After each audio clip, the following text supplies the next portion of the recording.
ओम नमो भगवते वासुदेवाय नमः। कार्तिक मात्यम का 16वां अध्याय।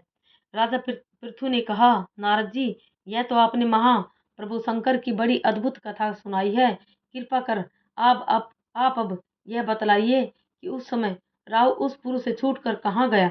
जब राजा पृथु ने देवऋषि नारद से ऐसा प्रश्न पूछा तो देवऋषि ने कहा, उससे छूटने पर वह बर्बर नाम से विख्यात हो गया और मानो नया जन्म पाकर उसने अपने आपको धन्य माना तथा वह धीरे धीरे जलंधर के पास गया। वहां जाकर उसने शंकर जी की चेष्टा कही, जिसे सुनकर दत्तराज को बड़ा क्रोध आया और उसने सब दैत्यों को सेना सजाने की आज्ञा दी। काल नेमी और शुंभ निशुंभ आदि सभी महाबली दैत्य तैयार होने लगे। एक से एक महाबली दैत्य करोड़ों की संख्या में निकलकर युद्ध के लिए संबद्ध हो गए। महाप्रतापी सिंधु पुत्र शिवजी से युद्ध के लिए निकला।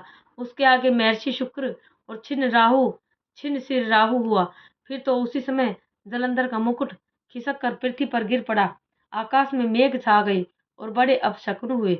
इधर इंद्र आदि सब देवताओं ने एकत्रित होकर कैलाश पर जाकर शिव जी के पास पहुंचकर सारा वृतांत कहा और यह भी कहा कि आपने जलंधर से युद्ध करने के लिए जो भगवान विष्णु को भेजा था वह उसके वशवर्ती हो गए हैं तथा लक्ष्मी सहित जलंधर के अधीन होकर उसके घर में निवास करते हैं।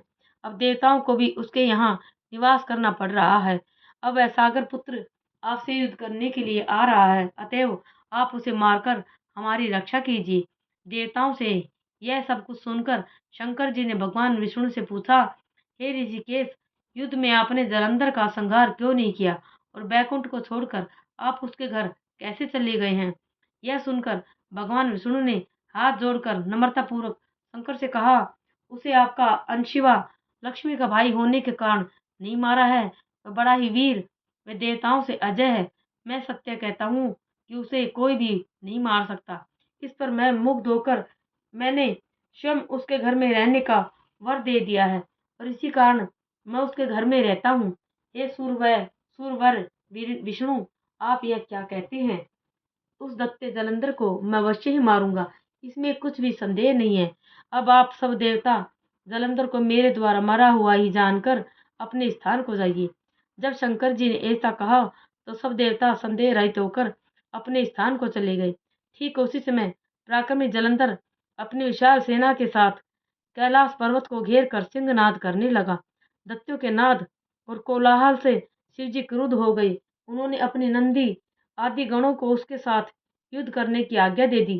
कैलाश पर्वत के समीप भीषण युद्ध होने लगा। दैत्य अनेकों प्रकार के अस्त्र शस्त्र बरसाने लगे। मेरी मर्दंग शंख तीरों तक हाथी घोड़ों और रथों के शब्द से पृथ्वी कांपने लगी। युद्ध में कट कर मरे हुए हाथी घोड़े पैदलों पर पहाड़ सा लग गया, जिससे कि युद्ध भूमि और भी अगम्य हो गई। दैत्यों के आचार्य श्री शुक्राचार्य जी अपनी मर्त संजीवनी विद्या से सब दैत्यों को जिलाने लगे। यह देखकर शिवजी गण व्याकुल हो गए और उनके पास जाकर सारा वृतांत कह सुनाया। उसे सुनकर भगवान रुद्र के क्रोध की सीमा न रही। वह अपने भयंकर रूप से दिशाओं को प्रज्वलित करने लगे।